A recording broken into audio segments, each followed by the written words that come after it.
Si Zephyr ang huling mandirigma ng tao, mag-isang lumalaban sa mundong iniwan ng mga Diyos.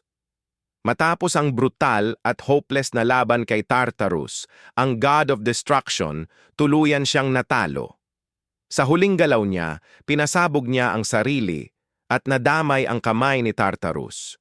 Kahit papaano, nagawa niyang sugatan ang nilalang na sumira ng daan-daang mundo na ni isang beses ay hindi pa nasusugatan. Sunog ang buong katawan niya, pero imbes na tuluyang mamatay, nagising siya sa isang hindi inaasahang lugar, ang realm ng mga Diyos. Ang mga Diyos na dati nang tumalikod sa mundo. Nanonood lang pala buong oras.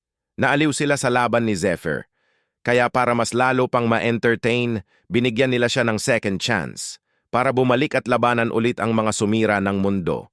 Binalik siya 10 years sa nakaraan, sa panahong isa lang siyang powerless na alipin. Ang dala niya lang ngayon ay ang kaalaman niya sa future at isang special perk na binigay ng anghel na si Mercedes. Ang buong video ay nasa channel ko. Follow and subscribe for more. Salamat!